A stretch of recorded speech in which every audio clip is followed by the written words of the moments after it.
حي على الفلاح.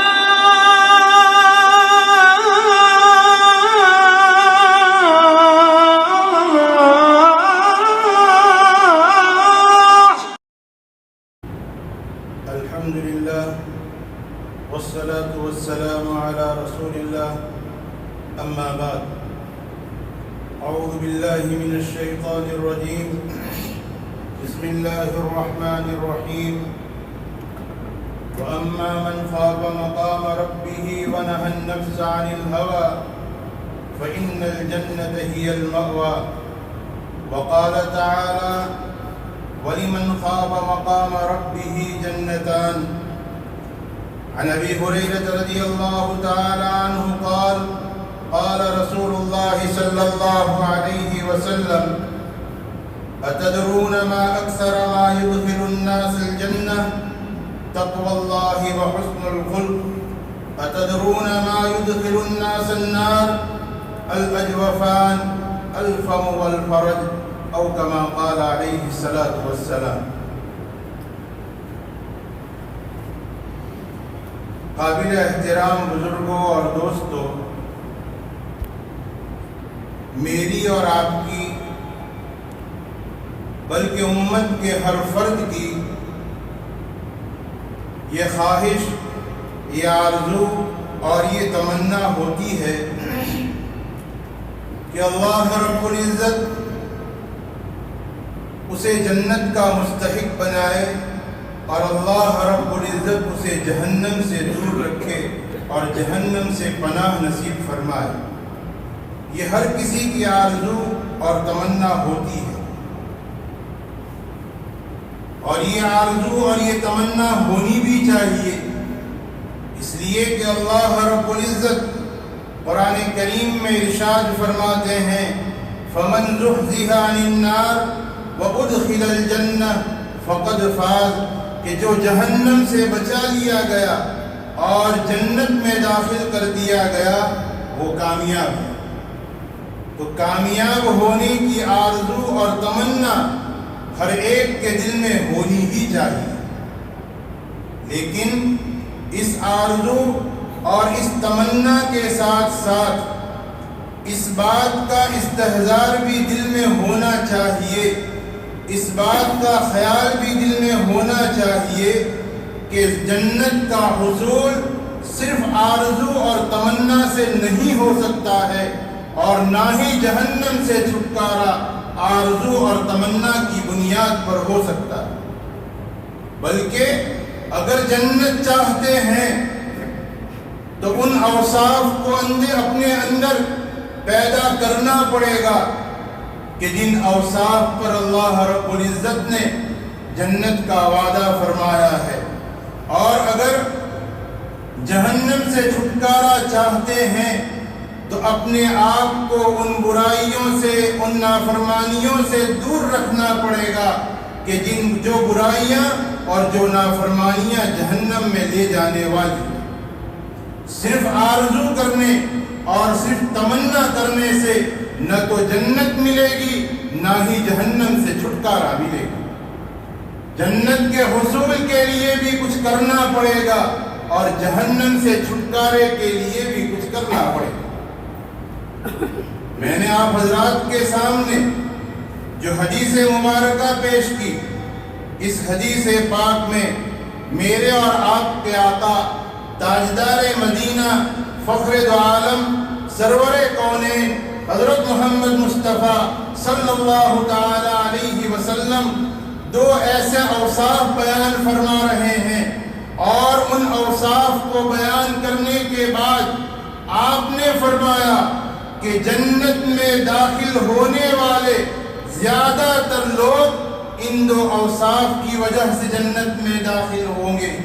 اور آگے دو برائیوں کو ذکر فرمایا اور یوں فرمایا کہ جہنم میں داخل ہونے والے زیادہ تر لوگ ان دو برائیوں کی وجہ سے جہنم میں داخل ہوں گے. ہماری شریعت اور شریعت کے احکام ایک لمبی فہرست ہے، لیکن قربان جائیں سرور کونین صلی اللہ علیہ وسلم پر کہ آپ نے گویا کہ اس حدیث پاک میں شریعت کا خلاصہ بتلا دیا کہ اگر پوری شریعت پر عمل کر کے تم جنت کا اپنے آپ کو مستحق بنانا چاہتے ہو تو صرف یہ دو صفتیں اپنے اندر پیدا کر لو، اور اگر جہنم سے اپنے آپ کو بچانا چاہتے ہو ان دو برائیوں سے اپنے آپ کو بچا لو، اللہ تمہیں جنت تک پہنچا دے گا اور اللہ تمہیں جہنم سے چھٹکارا دے گا۔ جنت میں لے جانے والی دو صفتیں کون سی ہیں؟ حضرت ابو ہریرہ رضی اللہ تعالیٰ عنہ اس روایت کے راوی ہیں، وہ ارشاد فرماتے ہیں اللہ کے رسول صلی اللہ علیہ وسلم نے ارشاد فرمایا اتدرون ما اکثر ما يدخل الناس الجنہ، آپ نے سوال کیا کیا تمہیں معلوم ہے کہ جنت میں جانے والے اکثر لوگ کن اعمال کی وجہ سے جنت میں جائیں گے؟ صحابہ نے لا علمی کا اظہار فرمایا، آپ علیہ الصلوۃ والسلام نے وہ دو صفتیں بیان فرمائی، تقوی اللہ و حسن الخلق، کہ ان دو صفتوں میں سب سے پہلی صفت تقوی اور دوسری اچھے اخلاق۔ تقوی کا کیا مطلب؟ تقوی کا مطلب یہ ہے کہ انسان اس استحضار کے ساتھ زندگی گزارے کہ مجھے اپنی زندگی کا حساب اللہ رب العزت کے سامنے کھڑے ہو کر دینا ہے۔ میں اپنی زندگی میں اگر کوئی اچھا کام کرتا ہوں اس کا صلہ بھی مجھے اللہ کے پاس سے لینا ہے، اور اگر میں اپنی زندگی میں کوئی غلط کام کرتا ہوں اس کا بھی جواب مجھے اللہ رب العزت کے سامنے کھڑے ہو کر دینا ہے۔ یہ استحضار، یہ خوف اور یہ تقوی جس انسان کے دل میں پیدا ہو جاتا ہے اس بندے کے لیے اللہ کے رسول صلی اللہ علیہ وسلم فرماتے ہیں کہ اس صفت کے ذریعہ انسان جنت میں داخل ہوگا۔ اسی بات کو اللہ رب العزت قرآن کریم میں بھی ارشاد فرماتے ہیں وَأَمَّا مَنْ خَافَ مَقَامَ رَبِّهِ وَنَهَى النَّفْسَ عَنِ الْهَوَىٰ فَإِنَّ الْجَنَّةَ هِيَ الْمَأْوَىٰ، کہ جو اللہ کے سامنے حاضر ہو کر جواب دینے سے ڈرا، جس نے اپنے اندر یہ استحضار پیدا کر لیا کہ مجھے اپنی زندگی کا حساب اللہ رب العزت کو دینا ہے، اس استحضار کے ساتھ اگر کسی نے زندگی گزاری وَأَمَّا مَنْ خَافَ مَقَامَ رَبِّهِ، اپنے رب کے سامنے کھڑے ہونے سے ڈرا، فَإِنَّ الْجَنَّةَ هِيَ الْمَأْوَىٰ، ایسے شخص کے لیے اللہ رب العزت قرآن کریم میں بشارت ارشاد فرماتے ہیں اس کا ٹھکانہ جنت ہوگا۔ ایک دوسری آیت میں اللہ رب العزت ارشاد فرماتے ہیں وَلِمَنْ خَافَ مَقَامَ رَبِّهِ جَنَّتَانِ، کہ جو اللہ کے سامنے کھڑا ہونے سے ڈرا اور کھڑا ہونے سے ڈر کر اس نے زندگی گزاری، اللہ رب العزت ایسے بندے سے دو جنتوں کا وعدہ فرما رہے ہیں۔ ایسے بندے سے اللہ رب العزت دو جنتوں کا وعدہ فرما رہے ہیں۔ آپ اندازہ لگائیں اگر کسی کے دل میں یہ استحضار پیدا ہو جائے کہ مجھے اپنے کیے کرائے کا اللہ کو جواب دینا ہے، کیا وہ بندہ کبھی اللہ کے حقوق میں کوتاہی کرے گا؟ کیا وہ بندہ کبھی حقوق العباد میں کوتاہی کرے گا؟ ہرگز نہیں۔ اگر اس کے دل میں یہ استحضار پیدا ہوا وہ ہر وقت اللہ کے حقوق کا خیال رکھے گا اور ہر وقت بندوں کے حقوق کا بھی خیال رکھے گا، اس استحضار کے ساتھ، اس خیال کے ساتھ کہ مجھے اپنی زندگی کا حساب اللہ کو دینا ہے۔ آپ اندازہ لگائیں اگر ایک تاجر تجارت کرے گا کیا کبھی وہ تاجر اپنے گاہک کو دھوکہ دے سکے گا؟ ایک ملازم اگر اس استحضار کے ساتھ ملازمت کرے گا کیا وہ اپنے مالک سے کبھی دھوکہ کر سکے گا؟ کیا ایک ڈاکٹر اس استحضار کے ساتھ اگر زندگی گزارے گا وہ اپنے مریض کے ساتھ دھوکہ کر سکے گا؟ آپ اندازہ لگائیں کہ اللہ کے رسول صلی اللہ علیہ وسلم نے صرف ایک صفت بتلائی، لیکن اگر اس صفت کے اوپر بندہ عمل کر لے، اس صفت کو اپنے اندر پیدا کر لے تو اس کی زندگی خود بھی اس کی زندگی خوشگوار ہوگی اور پورا معاشرہ کیسا خوشگوار معاشرہ ہوگا۔ تو پہلی چیز ارشاد فرمائی کہ اللہ کو جواب دینے کا استحضار جس کے دل میں پیدا ہو گیا اور اس استحضار کے ساتھ اس نے زندگی گزاری، اللہ کے رسول صلی اللہ علیہ وسلم ایسے شخص کے لیے جنت کی بشارت دے رہے ہیں۔ دوسری صفت اللہ کے رسول صلی اللہ علیہ وسلم نے جو ارشاد فرمائی کہ حسن خلق کہ اچھے اخلاق یہ ایک ایسی چیز ہے کہ اگر کسی بندے کے اندر اچھے اخلاق پیدا ہو جائیں تو اللہ رب العزت اس اچھے اخلاق کے ذریعہ اور اس اچھے اخلاق کے ساتھ زندگی گزارنے کے بدلے میں اس بندے کو اللہ جنت تک پہنچا دے۔ حسن اخلاق، اچھے اخلاق کتنی بڑی چیز ہماری شریعت میں اس کا بہت بڑا مقام ہے۔ اللہ کے رسول صلی اللہ علیہ وسلم کے جہاں اوصاف قرآن نے بیان فرمائے وہیں پر فرمایا وَإِنَّكَ لَعَلَىٰ خُلُقٍ عَظِيمٍ کہ آپ اخلاق کے اعلیٰ معیار پر ہیں۔ بلکہ ایک حدیث میں میرے اور آپ کے آقا صلی اللہ علیہ وسلم نے تو یوں ارشاد فرمایا وَيُسْتُ لِأُتَمِّمَ حُسْنَ الْأَخْلَاقِ کہ مجھے اس دنیا میں بھیجے جانے کا، اللہ کے رسول فرماتے ہیں کہ مجھے اس دنیا میں بھیجے جانے کا مقصد یہ ہے کہ میں اچھے اخلاق کو تکمیل تک پہنچاؤں۔ تو اچھے اخلاق یہ ہماری شریعت میں بڑا مقام رکھتے ہیں اور اس کے بڑے فضائل آئے ہیں۔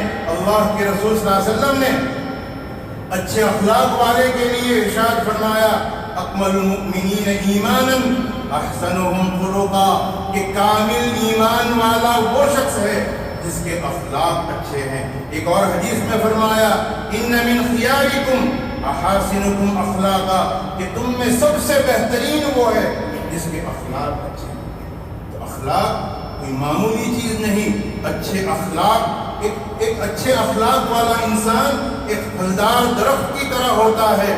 جیسے پھل والے درخت کو ہر ایک چاہتا ہے، پسند کرتا ہے، اپنے آنگن میں جگہ دیتا ہے، اس کی حفاظت کرتا ہے، اسے پانی دیتا ہے، ایسے ہی اچھے اخلاق والے انسان کے ساتھ ہر کوئی محبت کرتا ہے۔ کانٹے دار درخت کو کوئی پسند نہیں کرتا۔ اگر غلطی سے کسی کے آنگن میں بھی رک جائے، نکل جائے، پہلی فرصت میں انسان اس کانٹے دار درخت کو نکال کر اور پھینک دیتا ہے۔ تو اچھے اخلاق یہ بہت بڑی چیز ہے، بہت بڑی صفت ہے کہ جس کے اندر یہ اچھے اخلاق پیدا ہو جائیں، اللہ کے رسول صلی اللہ علیہ وسلم فرماتے ہیں کہ اس کے لیے جنت تک پہنچنے کا راستہ آسان ہو جاتا ہے۔ وقت مختصر ہے، مختصر بات کہہ کر بات ختم کروں گا کہ اللہ کے رسول صلی اللہ علیہ وسلم نے یہ دو صفتیں جو بیان فرمائی، ایک تو اللہ کے سامنے حاضر ہونے کا استحضار اور ایک اچھے اخلاق، کہ ان دو صفتوں کے ذریعہ انسان آسانی کے ساتھ جنت تک پہنچ سکتا ہے۔ دوسری دو چیزیں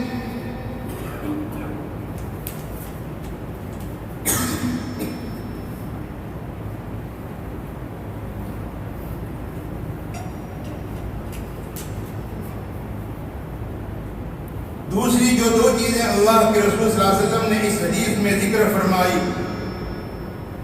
کہ اتدرون ما اکثر ما يدخل الناس النار کہ کیا تمہیں معلوم ہے کہ جہنم میں جانے والے اکثر لوگ کن دو برائیوں کی وجہ سے جہنم میں جائیں گے؟ آگے آپ علیہ الصلوۃ والسلام نے خود اس کا جواب ارشاد فرمایا الاجوفان الفم والفرج کہ وہ دو چیزیں ہیں، ایک تو زبان اور ایک شرمگاہ، کہ ان دو چیزوں کے غلط استعمال سے، ان دو چیزوں کے گناہوں میں استعمال کرنے کی وجہ سے وہ بندہ جہنم تک پہنچتا ہے۔ اسی بات کو اللہ کے رسول صلی اللہ علیہ وسلم نے ایک اور حدیث میں یوں ارشاد فرمایا من یضمن لی ما بین لحییہ وما بین رجلیہ اضمن لہ الجنہ۔